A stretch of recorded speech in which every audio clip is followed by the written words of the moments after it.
livrer tout simplement un message d'optimisme sur l'avenir. Mais j'ai appris ce soir que les agents immobiliers, les hommes politiques sont les derniers de la liste dans la popularité.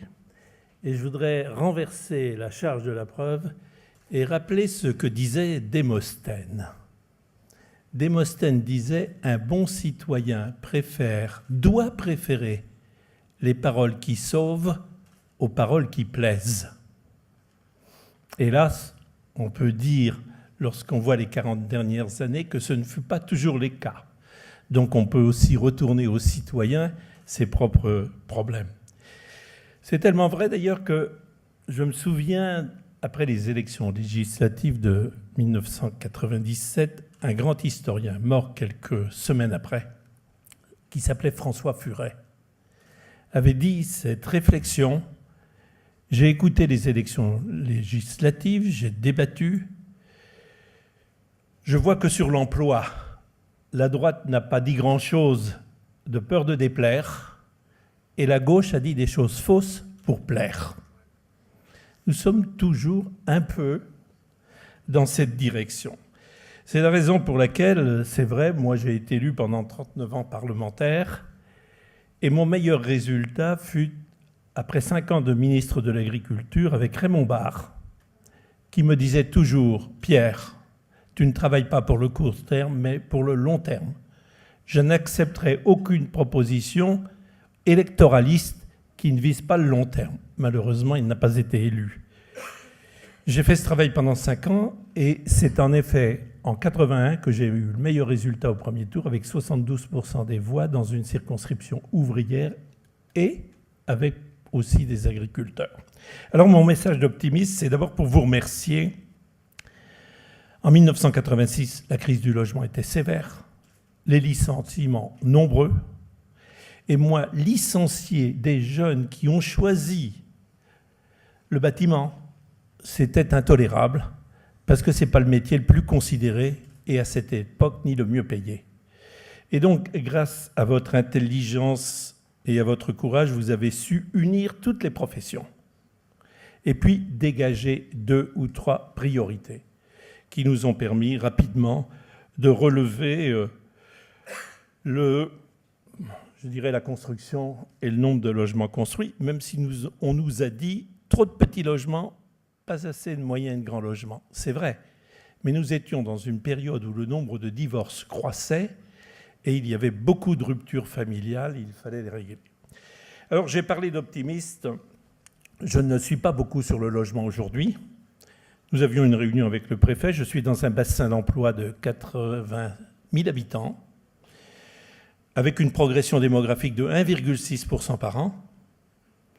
J'avais demandé, comme tous les ans, environ 80 logements locatifs sociaux plus. J'en ai eu 26. Et de nombreux chantiers attendent.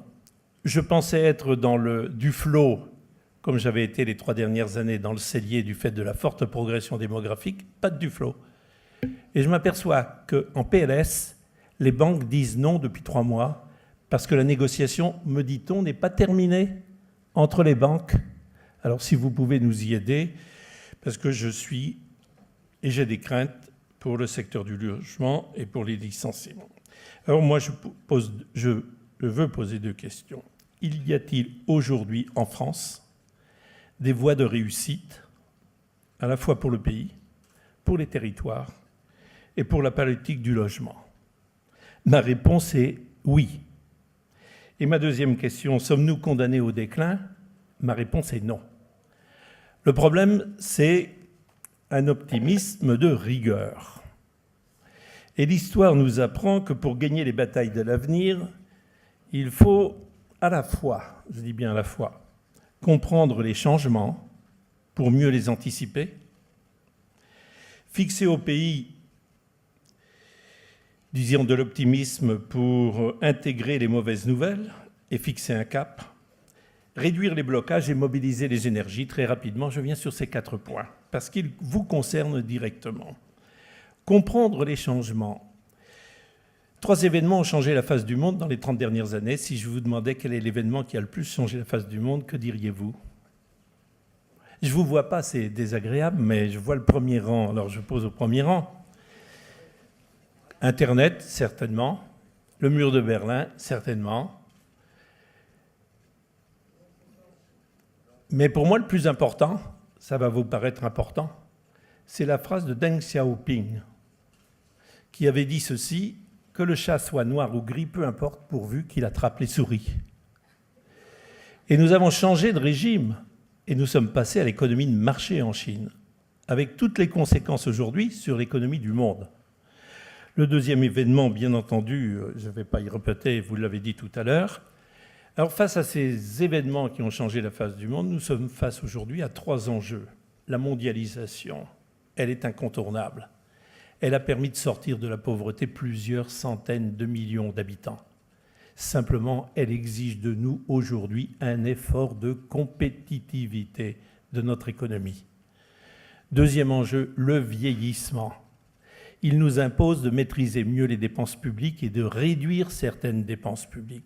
Tant il est vrai que les politiques publiques, pour moi, ne souffrent pas d'un manque de moyens, mais d'un empilement de structures et d'un nombre de législations beaucoup trop compliquées. Et puis le troisième enjeu, c'est la mutation technologique. Vous l'avez dit tout à l'heure avec Internet, ça va changer beaucoup de choses, y compris dans la profession d'agent immobilier. Et je ne parle pas des cœurs de ville. Lorsque 20% des achats sont faits par Internet, que se passera-t-il dans les cœurs de ville pour maintenir le dynamisme commercial ?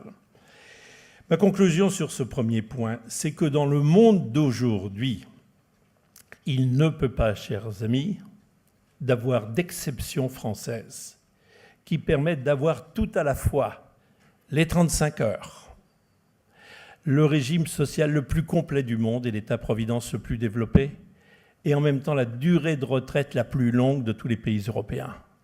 Et en même temps avoir le plein emploi et l'amélioration du pouvoir d'achat. Donc il y a un débat de vérité qui est absolument nécessaire. Le deuxième point, c'est de fixer au pays un cap clair. Il y a un homme qui s'appelait Kissinger. Il disait ceci, un homme d'État, c'est celui qui est capable de conduire un pays d'un État A où il est, à un État B où il n'a jamais été. Aujourd'hui, nous aimerions savoir cette évolution pour intégrer les mauvaises nouvelles dans une perspective d'avenir.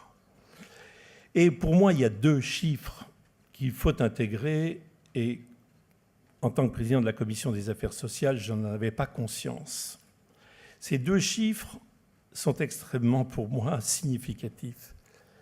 Les organisations professionnelles, patronales, mais aussi syndicales, dont la CFDT, CFTC et CGC, ont signé un document sur la compétitivité française. Et dans ce document, il y a un tableau qui montre les nombres d'heures de travail par habitant dans tous les pays. Nous sommes à 690 heures par habitant.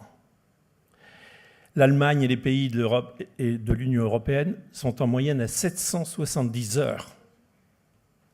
Mais les pays scandinaves qui ont maintenu un État-providence développé et en même temps une compétitivité de leur économie sont à 870 heures.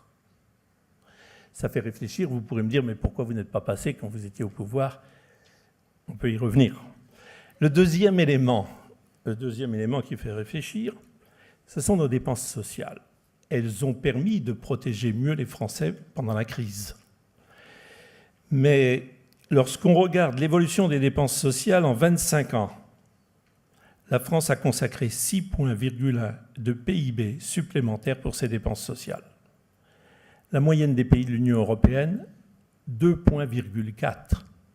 Et la Suède, moins 0,4. Donc ces 2 éléments nous obligent à changer et à dire la vérité au pays et à fixer un cap. Le troisième point, c'est de réduire les blocages. Réduire les blocages parce que moi, je suis de ceux qui pensent que nous sommes un des pays qui avons le plus de potentiel. J'avais été avec Nicolas Sarkozy et 2 autres collègues parlementaires en Grande-Bretagne quelques mois avant les élections de 2007. Nous n'avions pas eu nous, la capacité de voir Tony Blair, mais simplement Gordon Brown.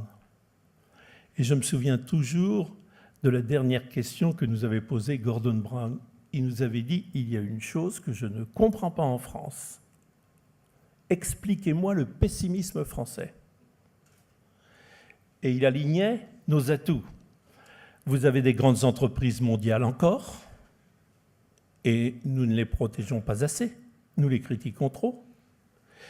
Vous avez une démographie qui est remarquable, vous êtes au cœur de l'Europe, vous avez un système de transport, un potentiel dans une Europe de 500 millions d'habitants de loisirs, car il y aura de plus en plus de retraités. Et en plus, vous avez un climat exceptionnel, sauf ces derniers mois. Et si nous avions tout ça, nous, en Grande-Bretagne, nous serions au firmament du bonheur. Ça fait réfléchir. Ça montre, et c'est ce qu'il disait l'ancien ambassadeur qui avait quitté du temps de Clinton, qui était ambassadeur des États-Unis en France. Il avait fait un article qui s'appelait « La France, : solides atouts et rudes défis ». Et moi, je crois que ces défis, nous pouvons les surmonter, à condition de mobiliser les énergies. Alors, mobiliser les énergies, vous connaissez mieux que moi les moyens. C'est une fiscalité qui ne soit pas trop confiscatoire. C'est bien entendu des souplesses. C'est bien entendu libérer les capacités d'initiative des citoyens. C'est ce que j'appelle le bottom-up. Le changement ne viendra pas en France d'en haut, mais d'en bas. Je ne crois plus à toutes ces décisions qui viennent d'en haut. Et s'il y avait une valeur clé, et je voudrais terminer par là, je dirais que la valeur clé aujourd'hui dans les sociétés, c'est l'esprit de responsabilité des citoyens. Pour vous en convaincre, un député du Soviet suprême était monté à la tribune du Soviet suprême quelques semaines après la chute du mur de Berlin. Et il avait dit ceci: nos compatriotes, c'était en URSS, aimeraient tellement avoir le niveau de vie et la liberté des peuples de l'Europe de l'Ouest. Mais il ajoutait devant ses collègues, ce sera long et difficile, car il faudra réapprendre à notre peuple ce qu'est l'initiative individuelle et la responsabilité du citoyen. Je crois que là, nous sommes au cœur. Et s'il fallait encore plus vous convaincre que c'est la valeur clé des pays dans l'avenir, je vous ferai part d'une expérience personnelle que je ne vous souhaite pas. Moi, j'ai été victime à 49 ans d'un triple pontage. Et pendant ma période de convalescence, le ministre du Commerce, qui s'appelait alors Georges Chavannes, l'homme des usines à la campagne, m'envoie une étude épidémiologique suivie pendant 15 ans ou 20 ans sur 2000 citoyens américains qui comparait l'espérance de vie des pontés à l'espérance de vie des non-pontés. Croyez-moi la conclusion heureuse, pour ceux qui ont subi un traumatisme, l'espérance de vie des pontés est supérieure à l'espérance de vie des non-pontés. Et quand on demande la raison, les gens vous répondent « c'est normal, une nouvelle tuyauterie dure plus longtemps qu'une ancienne tuyauterie ». Eh bien non, la raison principale, c'est celui qui a été soumis à un choc, fait ensuite beaucoup plus attention à sa propre responsabilité. Et donc, je voudrais simplement conclure en disant que nous attendons beaucoup de la FNAIM, ne serait-ce que pour remonter son niveau de, je dirais, son niveau dans les sondages. Comme les hommes politiques, nous sommes dans la même barque. Et moi, je pense qu'aujourd'hui, il vaut mieux avoir cette phrase de Churchill: un optimiste voit une opportunité dans chaque difficulté et un pessimiste voit une difficulté dans chaque opportunité. Donc, chers amis, nous avons besoin de vous. Le syndicat tel que vous l'avez construit est remarquable. Et pour vraiment terminer sur une expérience, moi, qui m'a frappé, c'est un interview du Premier ministre de Singapour. Un journaliste français interviewait le Premier ministre de Singapour. Le Singapour, c'est le modèle de croissance de la richesse et du revenu par habitant. Et le journaliste lui demandait « Mais comment l'expliquez-vous » Et il dit, moi, je prends les bonnes pratiques, les meilleures pratiques dans chaque pays. Et il disait, pour l'enseignement primaire, je vois ce qui se passe en Israël et je choisis les bonnes pratiques d'Israël. Pour l'université, ce sont les États-Unis. Et pour la France, il répond, ce sont les musées. Et le journaliste lui pose cette question, mais au moins le système d'État-providence en France, c'est un modèle social. Et le Premier ministre de Singapour répond, tout ce qui est gratuit est en général consommé avec voracité et ne sert pas les intérêts de l'avenir. Donc voilà, chers amis, quelques réflexions. Ça n'a pas beaucoup de sens avec le logement, vous allez me dire. Moi, je crois que si, parce qu'on vit dans un monde où il faut bien comprendre les changements et accepter de nous adapter. Merci d'avance.